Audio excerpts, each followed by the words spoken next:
And that was my real first experience that like, oh, okay, things don't have to be the way that they have been. I can do this differently.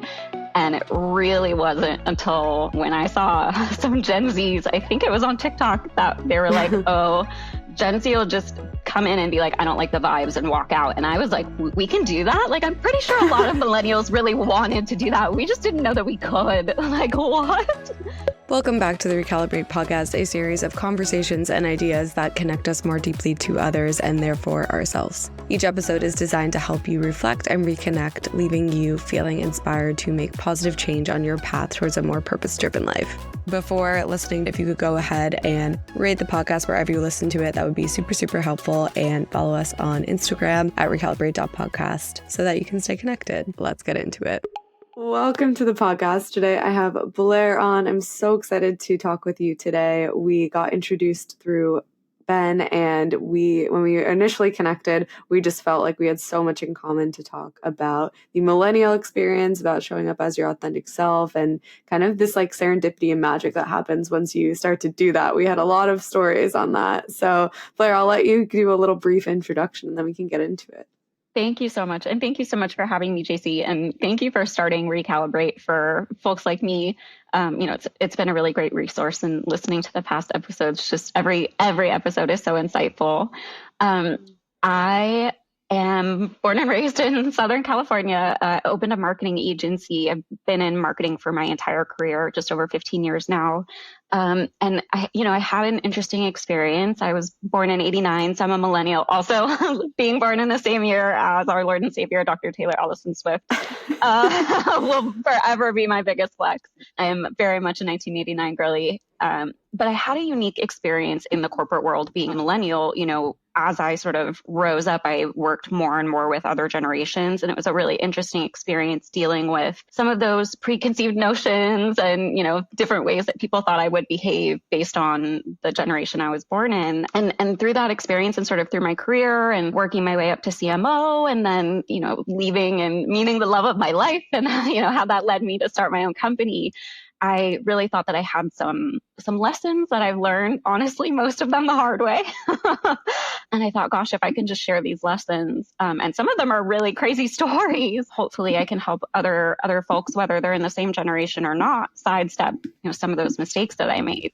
I love that. I was saying this to a friend. I feel like so often the things that we go through, the way that we are able to make meaning of them is by sharing them with others. And it sounds like that's exactly what you're doing with your book.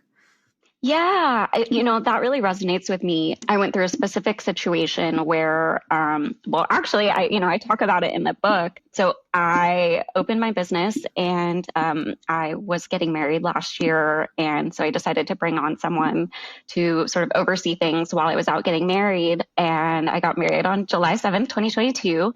And July 10th, I had a stroke. So it was a big deal. And while I was in the hospital having a stroke, the person that I hired to oversee much of the business opened his own LLC and moved my client contracts from my LLC into his. And he convinced my clients, he said, Blair had a stroke. She's not able to service your account. And many of them moved over. And as it turned out, come to find out many months later that he had done something even worse to another female business owner. And that was actually a pattern of his. So he would go from agency to agency, specifically in female-owned agencies, and try to take them down from within. All of that to say, I think at the time, and I said to my husband, if this experience helped me help one other person, whether it's, from my files, I was able to actually help the other agency owner's case. She brought a whole case against him, and it was much more significant than, what happened to me. And so I said to my husband, if that happened so that I could help her, I'm okay with that, So if I can just help one other person with some of the things that I've learned and some of the mistakes that I've made and all of that, that's all I'm after, really. Yeah, it's so interesting to hear about how, if you never shared that experience, like how he would just continue to operate in the world, and like the impact of if that person before you or the person that you were referencing had shared that, how that would have impacted you. And I love like this narrative of helping people to realize that there's another way to do something, or that there's another way to operate. And that's something that you and I connected a lot about, was in different ways, we both have kind of figured out this way to live and to operate in our lives that seems to be different from how other people are operating. And it seems to, when we're able to share it with others, it helps other people to realize like there's another way that they can operate in the world. Things don't have to be the way that they've always been. And to the millennial point that you talk so much about and that you have such a good perspective on, I think millennials are that like buffer ground that get caught in being the changing force of realizing that there's a different way to do something, right? So much so. Oh my gosh, so much so. I definitely had much of that experience in the corporate world. The first thing that really stuck out to me was that the traditional 9 to 5 or like that 8 to 5 did not resonate with me whatsoever. Particularly so because, and I think a lot of millennials can relate to this, with the onset of technology, I was able to just be much more effective. And so I found myself sitting around for hours having already completed my work, everything that I could possibly get done, and just wondering like, why is it this way? And also, why do I have to continue to sit here? And like, there's got to be a better way to operate, and I always felt like, who cares if I'm at my desk or in the office or, where I am or what I'm doing? If I am doing a great job, what does it matter? And so I think I felt that inside, but especially in the corporate world, there was no room to sort of say that out loud. And it wasn't until I really found myself, first and foremost, I landed a role in 2017 with an international company that was actually based out of London and Singapore. And so the Americas region was very much a remote culture. And that's when I really found my stride and really felt like I could expand and all of that stuff because I had the flexibility that I was so craving. And so actually after that, I reached the pinnacle of my growth in that role. And so when the next opportunity came along, I took it. And I was so clear in that interview that I need the freedom and, I don't want to be micromanaged and I need to come and go as I please. And in fact, I like double, triple checked that many times with everybody in interviews. And they assured me that was the case. Come to find out on day one, that was very much not the case. And, the executive assistant was constantly, where's Blair? Why isn't she at her desk? And I immediately was just like, oh my God, this is not going to work. And like day one, I started looking for other roles because I knew that I couldn't do that. It is to me and probably to many other millennials, a very outdated structure. And that was my real first experience that like, oh, okay, things don't have to be the way that they have been. I can do this differently. And it really wasn't until when I saw some Gen Zs, I think it was on TikTok, that they were like, oh, Gen Z will just come in and be like, I don't like the vibes and walk out. And I was like, we can do that? Like, I'm pretty sure a lot of millennials really wanted to do that. We just didn't know that we could. Like, what? So yeah, that's sort of really central to the millennial ethos, is that really the tech generation, we don't have to work the way that other people have worked. We have the ability to email people back and forth rather than waiting for letters. And so we can just be more effective in less time. That simply is. And it seems like the corporate world hasn't really caught up to that yet. Yeah, 100%. And I used to have like a very corporate job in tech consulting. And that was one of the biggest things that frustrated me, was all of the process that had to be in place for me to get something done. And like, if I had a new idea or if I just saw inefficiencies that were happening, I would propose a way to change it. And then they'd be like, okay, submit this request and do this and talk to this person and go to this meeting, and like just crazy loops to get to where I wanted to go. And ultimately that left me to join a startup, which I've enjoyed so much more because the flexibility to change and actually make an impact is so much greater at a company that has more flexibility. But I think to your point, it's just when you're at companies or even in any scenario that is very led by people that are just so used to their existing process, it's extremely hard as someone that's more entry level or even like associate level to come in and like make the impact that they want to make. Yeah, and it can be really disheartening too when you come in and a lot of times you've got fresh eyes and a fresh perspective, and a new generation can come in and go, wow, this could be a really good idea, and to constantly have those be shut down, that can be really disheartening. And I think a lot of people find that in startups that definitely gives them the recognition that they're looking for. Because for example, I do a lot of work now with startup founders, and when you propose ideas, they're like, great, do it. And you're like, oh, okay, great. Like, that's great. Thank you. So it's definitely refreshing to experience that in startup culture. But the offset to that, the other side of that is often there are a lot of pivots, like a ton of pivots. Yeah. And so that can be really challenging to navigate because it's really difficult to plan far in advance. So you wind up planning, quarters at a time, because things move and change so rapidly. So you really do have to be on your feet all the time, which at the same time, like, honestly, boomers could never, like, you know what I mean? So it's definitely an exchange.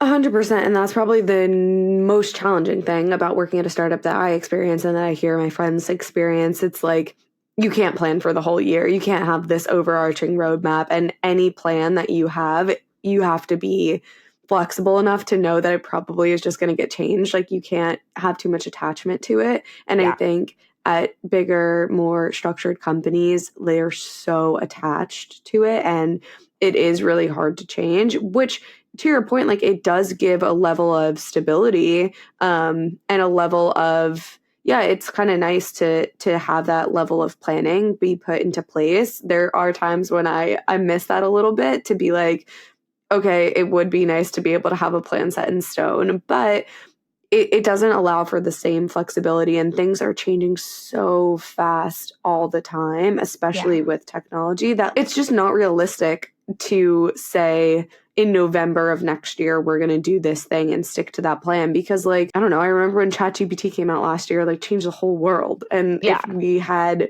things that we were just not going to account for with that, it's just not realistic, and it won't drive the meaningful impact. Yeah. And, I think today's sort of work world is headed toward a middle ground where, I feel kind of grateful for all of the challenges that I had in the corporate experience. I also feel really grateful for the structure and the foundation that it gave me.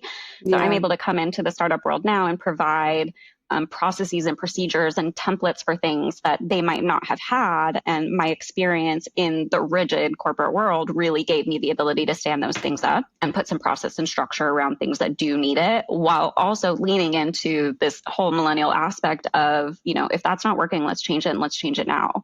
One of the things that I really learned in that was, like, hire fast, but fire faster. Like, if somebody's working, great, hire them. But if they're not working, the minute you find out they're not working, let them go immediately. And that's a good point too. I have found one of the most valuable things is bringing those frameworks and, like, prioritization things that I learned in my corporate job into the startup world, because they are still very helpful when you're able to apply those frameworks, but have, like, a more flexible mindset towards them. Yeah. So that totally resonates. Yeah. I know that a lot of your things that you're sharing are about, like, changing the narrative about this millennial ethos that you share, and how people view millennials as lazy, or they have this certain stereotype that just grinds your gears. I know how has that been, how you've been sharing, like, that narrative shift of, no, we're not actually lazy, we're efficient, and here's why, and this is how I'm going to show you. Yeah. I mean, I really do lean into this, what changed us and the way that we work really is technology. And that really is, what differentiates us from the generations that came before us. There was a big lean in for a long time. I don't know if you remember this, but there was, like, a big article in the New York Times about millennials not wanting to use a mop and bucket, like, very specifically not wanting to use a mop and bucket. And so you're like, because Swiffers exist. Exactly. Why would you use a mop and bucket? So I reference that in the book, and that's the exact point, is we don't want to keep using things that are difficult to use, like a mop and bucket, when we have access to things like Swiffers that make our lives easier. And so I think what comes off as lazy is things like, the word that you said, efficient, or we've just found different ways of doing them. And why wouldn't we use those tools to our advantage? And I think that some of those tools are tools that older generations don't understand. And I'm very particularly going to skip over Gen X. Because as millennials, we've all kind of gotten together and just kind of said, we don't touch Gen X. They've been through enough. They were raised by boomers and the silent generation. They didn't have any helmets. They didn't get any trophies for anything. We leave them alone. But in particular, with being called lazy and things like that, it is, I think, a huge misnomer, but also, it comes from a specific generation who hasn't wanted to learn about that technology. And so they don't understand how we're able to work differently or learn differently or experience life differently. Because they haven't experienced the technology in the same way. So for me, it really has always come down to, our digital world and that transition that really has made the difference.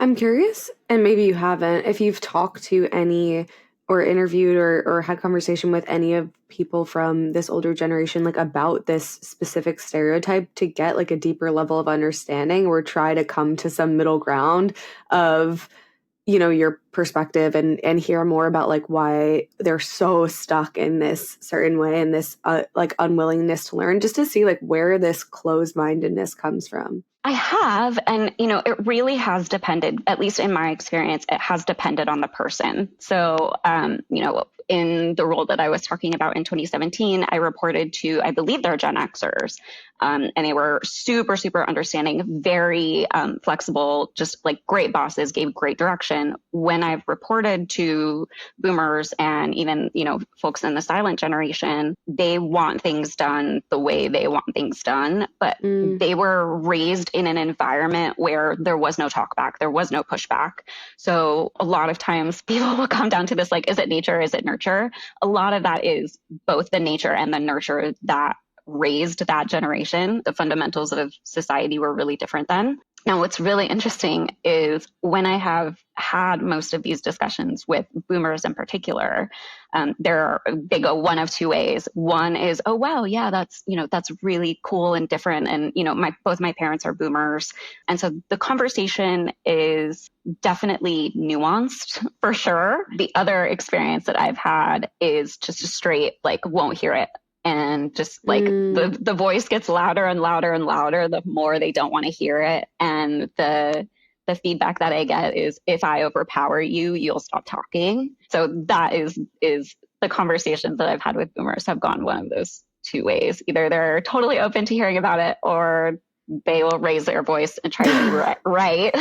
And it just, goes from 0 to 100. What's your approach when that happens? Is the best thing to do in your perspective just to okay, I'm not going to win this one and walk away? Or is there how do you approach that? I feel it's so difficult to just be shut down. It's super difficult. And I really learned that lesson the hard way too, which is, in particular with people like that. And I think people like that are just kind of bullies because they want to be right. And they have this need to be heard.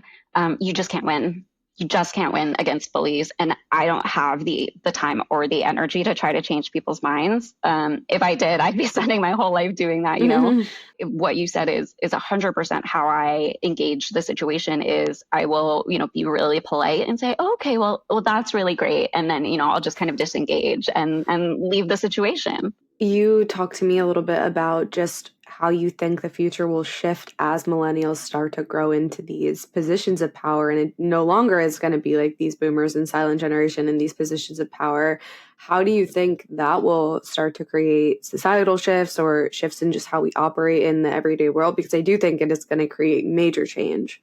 It is going to create major change. One of the things that I have not stopped thinking about, especially as we head into 2024, is we are coming on the time where we're now going to see the first millennial president. Millennials are coming of age where, we now qualify around 35. I'm 34, turning 35 this year. And we're going to see a huge, huge, huge shift. First and foremost, I think millennials, Gen X as well, millennials, Gen Z, even the alphas are so much more socially conscious and aware. And so we will certainly, in my opinion, see the downfall of some of these legacy systems that are not socially conscious and aware. As generations, we are much more aware of our impact on the planet, of our impact on other people. We are just, certainly built differently. Yeah. And I think that's going to be the foundation, the fundamentals of the big shift. There are systems and structures in place that I firmly believe, it is, I guess, in my opinion, almost too far gone, where to pull at the thread of unraveling that system will find you so many other threads and so many other knots that it's going to be a nightmare to really untangle. And in my view, you will start to see a lot more change come out of the private sector. So, in particular, I've often been asked about, running for office or things like that, since I'm really passionate about a lot of social issues.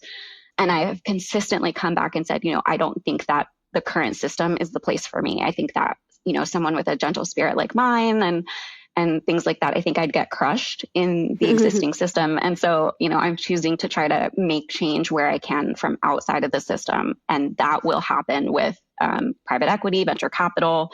You'll start to see, and in particular, with the millennial generation and Gen Z, who, we are, and Gen Xers as well, we are sort of the core of like the Bitcoin money and, some of these things where we do have access to large amounts of capital.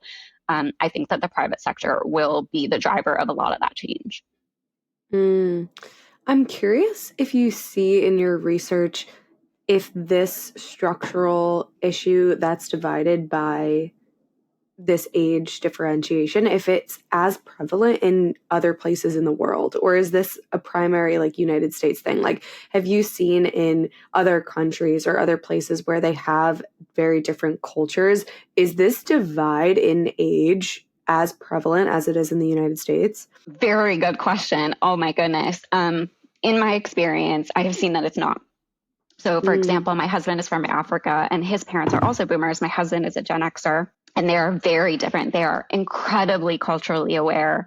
They are so much more community driven, in particular in Latin America, in Latin American communities. They are so much more community driven. It's very, very different. The divide between generations is pretty significant in America because of that lack of community. And so it is significantly different in other parts of the world. Do you think there's any models from these other places in the world that we can adopt or that we'll start to adopt, or do you think that we're just like completely off from where they are?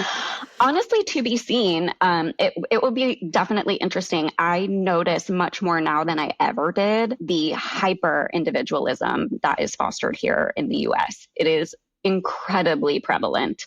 And it's just not that way in other countries. And it's perhaps, I don't know if it's because I live in LA, I'm a West Coaster, you're an East Coaster, and probably the same in New York as well, where there's just this really hyper individualism. I don't know, to be seen. It's a really interesting question. Yeah, I guess it is really hard to tell. I do think about a lot how societies are different in the United States versus places that are more Eastern, that have like a very collectivist culture and a very family unit culture, and they're not so individual in the practices that they have. I think we just have this super strong sense of individualism and needing to be independent and do things by ourselves and like really not lean on society. It's like just creates so many divides in so many ways that I don't see in other places of the world. And there's like pros and cons to it, obviously, but I just think it's interesting because I don't hear this millennial, Gen X, Gen Z, boomer age differentiation as much in when I look at like different parts of the world. Yeah, it's definitely not as prevalent. I think that people are looked at as people. And here in the US, I think people are looked at by their traits or their demographics. It's a very like work first culture. And so we see people by their demographics. The thing that I also feel here in the US that is not quite as prevalent in other countries is a level of resentment towards the primarily like the boomer generation, the generation that came before us. I don't know how other millennials feel, but I in particular do hold a lot of resentment for the boomer generation because I do feel, a lot of the structures that are in place that are are hurting us today were put in place by boomers who wanted nothing else than to line their own pockets. It's very clear that that was a generation that looked at things going on and went, well, I'm not going to have to deal with it. And in particular, the way that they're leaving the planet. And I do hold personally quite a bit of resentment for that. Yeah, and that's fair. I think a lot of people do. And it can range anything from like student debt and student loans to even just the unwillingness of older generations to partake in any sort of mental health activities. I don't even know what to call them, but like any sort of like willingness to go to therapy or willingness to be open about their feelings. And like the damage that has caused for pretty much like every person in Millennial and Gen Z generation to like go to therapy to deal with this unraveling of all of the shit that we have to unlearn that our parents and grandparents never dealt with. Like you can talk about it from like a structural societal standpoint all the way to this about like just frankly not dealing with any of their shit and just passing it down from generation to generation. Like there's so much resentment that I can see would be easy to be held there, because it does leave our generation with like just so much to solve for, I think. And it's extremely overwhelming. It really is. And you mentioned like the ultimate, I think, boomer versus millennial like trigger battle, which is student loans. I had no idea that was like the ultimate battle, but I like coincidentally wound up going viral on TikTok last year about my student loan. And so now I have a presence and, 37,000 followers on TikTok that are engaged student loan holders. And, I've through my experience with that, I had to learn, what was behind that entire problem. Our school system used to be primarily paid for by the government. My dad was a boomer when he went to college. He went to Rutgers University in New Jersey. He paid, I think, $1,500 a year for his degree. Wow. Quietly crying on the inside. Yeah. So, he was able to work over the summer, make the $1,500, pay, whatever it was, the $750 for his tuition, and then, use the rest to live on for the year. And he was able to build a life around that. Whereas for me, for the equivalent degree, I paid $48,000 a year. Like just that number, like you have to take a breath after hearing that, because nothing about the education changed, right? The degrees are equivalent. So I didn't get any more of an education than he did. Actually, that's not true. I would say, Pew Research does show that millennials are significantly, like by far, the most educated generation. So I don't know if that means, I got a different education than, let's say, my dad did for his equivalent degree, or what in particular, whether it was just that I had access to more information than he did.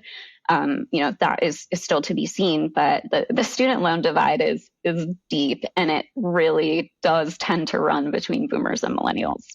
I think that the education piece is probably because of the access, like the technology that you had access to and the amount of information that you had access to, because I don't know about you, but my college experience for the most part, it's so much of it is things that you can teach yourself. And I think you're really just paying for like a degree and the experience and a network pool that we're just like breeded into the society that you have to go to college in order to like take that next corporate step. Because all of the stuff I learned in college, I could have taught myself. And it's like the material that you're learning in class is often so outdated and taught by the generation that is unwilling to change. So like I remember being in classes and we were doing this process that was like, he had us write it out in pen and paper when like I had just finished an internship and like I knew how it worked in the corporate setting, and it was all in Excel. You needed to know like these Excel shortcuts and you had to do like all these things on your computer. And he was like, no, we need to do everything by hand, pen and paper. And I was like, well, this is just not setting me up for success. And it grinds my gears that there's just this unwillingness to be open-minded. I think that is the most difficult part. Yeah. I mean, so I write about this extensively in the book. I would say, same things. As someone who got their bachelor's degree and master's degree, I really do feel like millennials went through a level of indoctrination. And in particular, again, my parents are boomers, and from, as long as I can remember that I was conscious, it was, you have to go to college. You have to go to college to get a good career, to get a good job, to have a good life. You have to go to college. Come to find out that was a marketing campaign that was driven by boomers to market colleges, and that, the student loan companies and the schools are in bed together and they're working together. And so, for example, for my first degree, the enrollment counselor came to my high school. I was 17 years old. They came to my high school and they signed the paperwork, right? And so you're told, this is what you have to do. And so we just kind of followed. Again, I feel like that experience for us was, oh, okay, this is what we're supposed to do. And then later in life, we went, oh, okay, wait a minute. We didn't have to do that. The experience that I had in the corporate world taught me more than any education that I've gone through in my life. The experience of working with other people, navigating other personalities, working within deadlines, working within limited structures, getting different projects done, and, having to communicate with different stakeholders, that entire process. And, like the interpersonal relationships and learning that, oh God, we were the first generation that had like Facebook and, the corporate world. So it was like, I learned the hard way. Don't add your colleagues on Facebook. Like, just don't do it.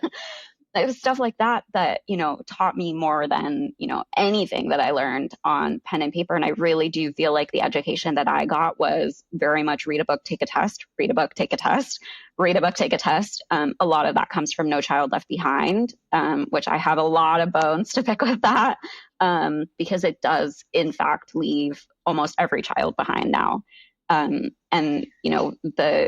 the history of that and, understanding what happened around that time, you've got bills that were being written at the same time as 9/11 happened. And so it got shoved through. And I mean, I was in 10th grade when No Child Left Behind was instituted. And I remember a very drastic shift. We went from learning actual things to learning how to take a test and learning how to pass a test, learning how to take tests like a monkey, where, you can narrow down to two answers and then pick the best one if you don't know the answer, those things. So it was a very drastic shift. And then, I look at things like, different acts that were put into place. I think it was the Consumer Protection Act or the Bankruptcy Protection Act that made student loans unable to be discharged in bankruptcy. A year later, they start issuing new loans with less good terms. We'll just put it that way, right? So, those are things that, again, were put into place by the boomer generation. I think in another world, my book probably would have been called Why Millennials Hate Ronald Reagan. And a lot of it comes from him. Yeah. It's interesting. I'm listening to a lot of things that you talk about of the millennial generation felt like there's just no other option. Like, you do something and then this is the next step and this is what you have to do because everyone else is doing it. And there was no room for like questioning. It sounds like this, just like there was no space for you to question another way. And what I've really gotten to experience, I experienced the same thing when I went to high school and then college. Like, when I was in high school, I was like, no other option. Next step is to go to college. And the next step from college is to start a corporate job. Like, it was very linear. And since graduating from college and being in the corporate world for a couple of years and like really expanding my circle beyond just the people from my hometown, I've gotten to see so many people that have deviated from that path. And it's just broadened my mind so much to the possibilities that are out there, that has been really inspirational for me to be like, well, what does that mean for me? Like, I believe like I can take a different step. Like, I've had friends that have dropped out of college and like became YouTubers or something and make like thousands and thousands of dollars, or friends that have like left college and joined these startups and have these super impactful, driven careers and like are so intelligent and like driven in the fields that they're working on, and just like so many different entrepreneurial ways that my friends show up, or just people that I look at and I've had conversations with, that I feel like it will start to more so, especially with social media, just be very prevalent of these other options that people have to decide on, and give people some of that decisioning power back. Like, I wonder how my life would have looked like if I just didn't think like, oh, the next step had to be college, or the next step had to be like a job or whatever, like where I would have gone. Because I think like what I heard I don't know, the only thing that I heard, the closest thing to that was like a gap year that I heard people take. And I'd like, to me, gap year was like crazy concept. And now people do shit like that all the time. So I'm just curious how like it will start to change society as people deviate from these paths. Super good question. And I think I know the answer. Well, to me, so from what I've seen and in my research, what we'll see is not necessarily the downfall of the education system, but a shift into experience. So for example, last year I was asked to judge for the American Advertising Association. So a lot of times in, the senior year in college, they'll be asked to do a thesis and a project. And in my year, we had to do a project on the Gap. And so we went through and, put together marketing campaigns for the Gap. And I was asked to judge last year, and the students were working on a project for Indeed.com. And, this whole prompt of Indeed wanting to attract millennials and Gen Zers and, what does that look like? And the biggest thing that the students said over and over and over again, it was a constant theme throughout the day, was they're able to go and get an education, but there is nowhere, at least prominent, where there's an easy way to go and get experience. And so you can go and you can pay for an education, but what employers are always looking for is experience. Yeah. And so do you want, should I get the education or should I get the experience, right? And so I think that we'll start to see the comeback of apprenticeships or programs where you can come in and get real world experience without necessarily getting an education. I think what's going to be valued more is the experience and the insights that you have from your unique experiences. That will be what people value. I completely agree. I think that is so much more valuable. How is my statistics 201 class relating to my product management job? It's just, I mean, obviously there are pieces that are applicable, but it's so much more valuable to employers. And that's the chicken and the egg conversation of, okay, you want me to have this job. I need 5 years of experience, but how do I get the 5 years of experience if I need the 5 years of experience to be qualified for this job? There is no lower level way to get experience. And I hear my friends talk about that all the time if they're interested in pivoting careers or changing into a different industry. It's so difficult. So I think, these trade schools or programs or courses or apprenticeships, ways that people can get experience are going to become way more popular. Yeah. And I think, you'll start to see the rise of people sharing their learnings from experience that will become much more valuable. So, in my field in particular, we're starting to see the rise of fractional professionals. So for me, fractional CMOs, fractional CEOs, fractional CCOs, fractional CTOs. And where that becomes really beneficial to an organization is you get to lean on someone's experience without necessarily having to pay for the paycheck that comes with an education, right? So you get their fractional expertise. And I think we'll definitely start to see the rise of that. Experience is incredibly important. And it teaches you, like I said before, it teaches you so much more than anything had, for me. It's sort of that I got my education at the School of Hard Knocks kind of thing, right? Yeah. But at the same time, when I started that role in 2017, it was an organization called International SOS. I remember going into one of the senior level doctor's offices, and he went, well, you look great on paper. We'll be seeing, how you perform, but you've got an amazing pedigree. I can show that, I've got degrees from USC and University of Phoenix and all these things, but what does that look like in practice? And as it turns out, we're finding out that the education system is how well can you answer specific questions? And it's not always translating to on the job qualifications. So you really will see that shift from, I don't care if you have a school listed on your resume. What I want to see is how you've put the concepts you've learned into practice and how you carry that throughout your journey and how that experience, whether it was, something you learned the hard way or whatever it was, how can you give that experience to me, a business owner, if that makes sense? Yeah, definitely. What would you say is the most surprising thing out of the research that you've done or the things that you're seeing now that you didn't realize or that kind of changed your perspective on things? Oh my goodness. Corruption, number one. I really did not know how far that went. I didn't. I was so pure. What an innocent person I was. I also, again, I didn't realize that I could say, I'm uncomfortable with this, or I don't want to work that way. I thought, oh, okay, there must be something wrong with me because I don't fit in an 8 to 5. It obviously must be a me problem. There can't be anybody else experiencing that, because nobody else is saying it. One of the things that I've seen, and this sort of goes back to something that Tony Robbins says quite a bit, is people often really fall into the 3 Ps of 3 Ps. I'm curious. The 3 Ps of helplessness. And the first one is, Let's Google them. I want to know. Permanent, pervasive, personal. Yeah. So this is personal. It's only happening to me. This is permanent. My whole life is ruined. And I dropped a little Suburban Legends reference in there in the book.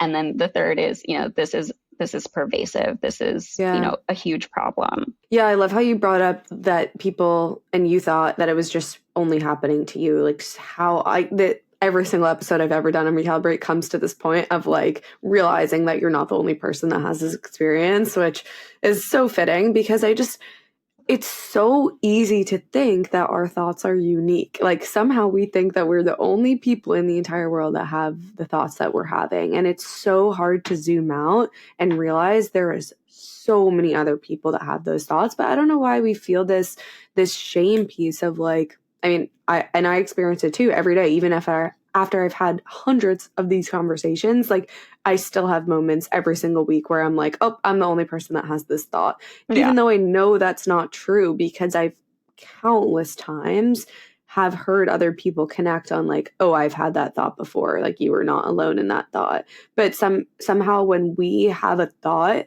that we feel doesn't align to societal pressures that have been put onto us, we like internalize that and we say, oh, I have to like not share that. I have to keep that to myself because otherwise like people are going to know that something is wrong with me. When in reality, when we share that thought with other people, that's like the thing that connects us the most, of other people being like, no, I also feel that way. I've had that thought a million times.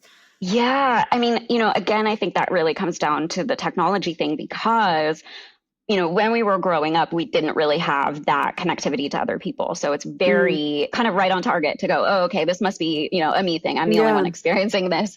And when we started to connect with other people, we start to realize, oh, okay, wow, I am totally not alone. And so, the evolution of technology and even, with TikTok, the ability to connect with other people in different parts of the world in absolute real time, that has changed everything. And so I think it will continue to shift.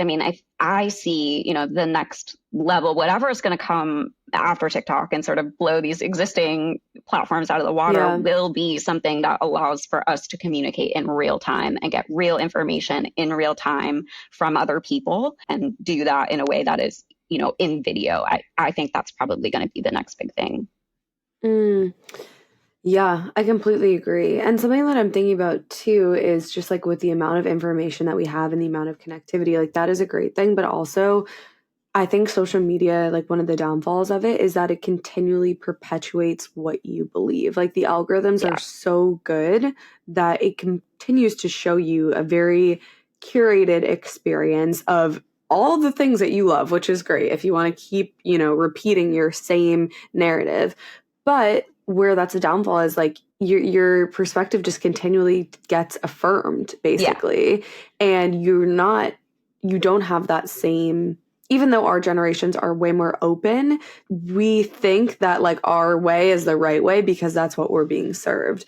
How do you like open yourself up to, hear and be open to new perspectives when that's the case? For me, it comes down to discernment. And you've really got to discern what's for you and what's not for you. But also with discernment comes intention. And I talk about my core values in the book. Mine are kindness and intention. One of the other things that I think will come from, we are the information generation. And so with the abundance of information comes a real need for knowledge and wisdom. And so that, I think, is for me the biggest way to really sort of continue to broaden my horizons is to continue my search for more knowledge and more wisdom. That is something that I go after quite intentionally and is certainly something that I think will, along with discernment, will become vital, particularly for the generations behind us that are growing up with social media. It really didn't come into play until I was in my very late teens. And so when you're in that age bracket, you do have some level of discernment, but now you got kids coming, growing up on social media. So they're, seeing really curated pieces of information at really, really young ages when they don't have the life experience to have that discernment. That can be a really, really big concern. Yeah, I'm interested to see what happens with that, because I had a whole class about this in college, like data in society, it was called. And it was just how, it's a huge issue that we continue. It was mostly referencing like politics. Like if you're a Democrat or Republican, like you just continue to see your beliefs framed to you. And it's so easy to just view things in, I'm right, you're wrong, this is the way to do it, this is the way to, and we just get these like emotionally charged scenarios where no one is really open to hearing like another perspective. Even in this boomer, millennial, like Gen Z, Gen X debate, like it's so easy to just fall into that and be like, nope, we're right, you're wrong, and that's it. And like you said, similarly to how like we'll get shut down by the older generation because of they're just like, no, this is the way we've always done it, that's it. Like we also have the tendency to do that back of like, no, we're right, we know better type thing. So I think that there's like an opportunity to have like a deeper level of understanding from just like experience in general across the board. But in that case, everyone has to be willing to be open and honest and vulnerable with their experience. Otherwise it doesn't work.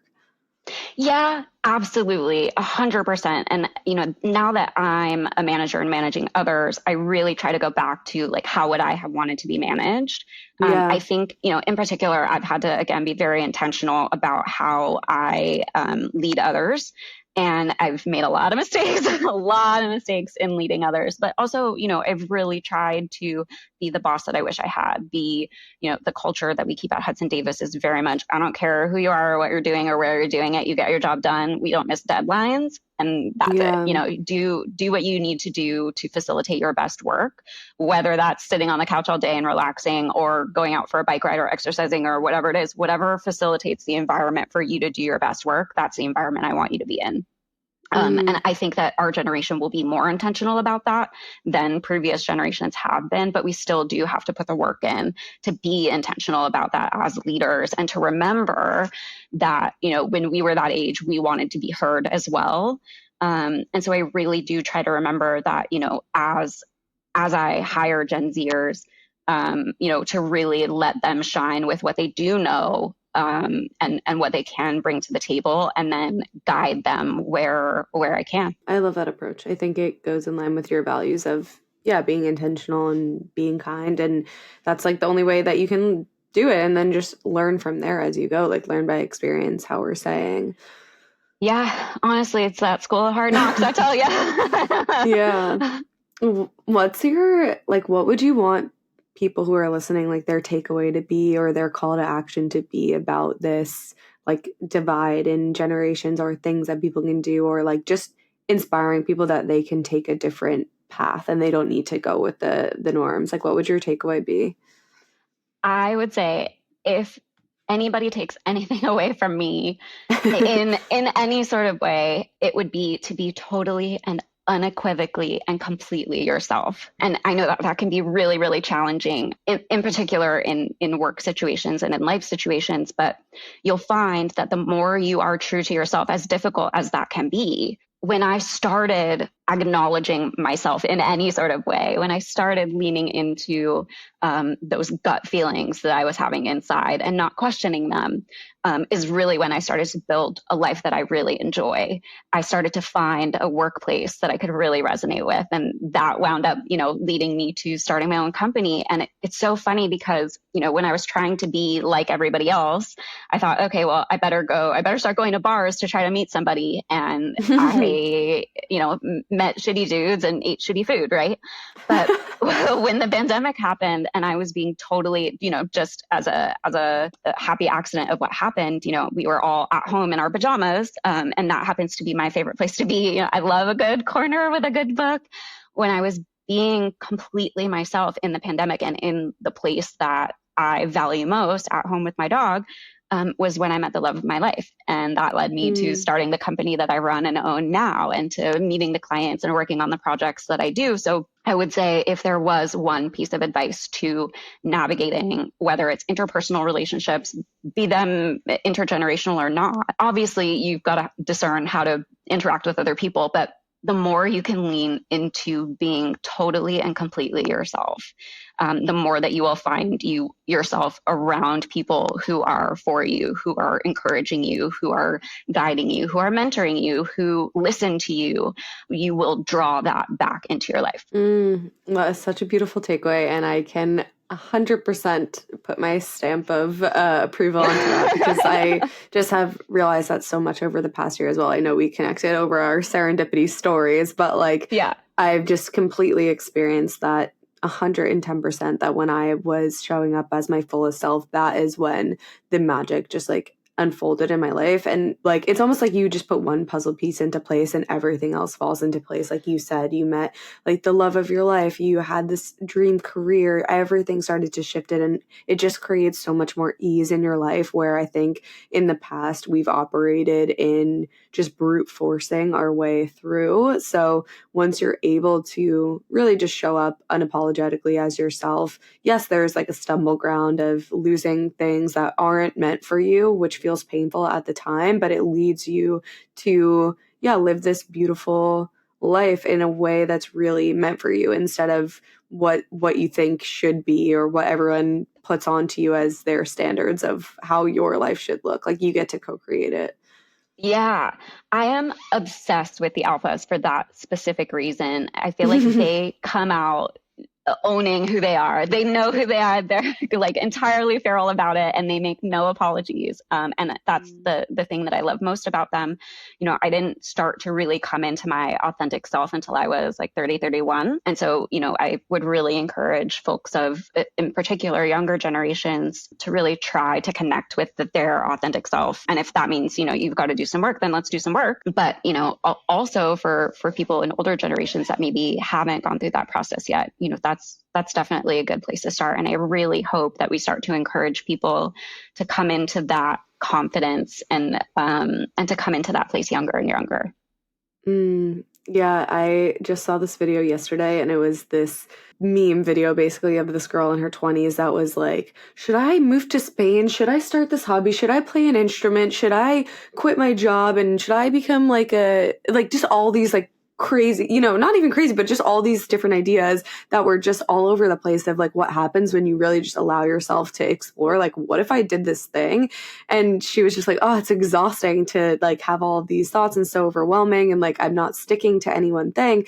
And all of the comments were just people that were a little bit older sharing their perspective, like you said, and they were your 20s is, you're brainstorming, and your 30s is when you actually feel this sense of confidence to put something into place and to be really stripping away all of those other layers of the things that you had unlearned over the first.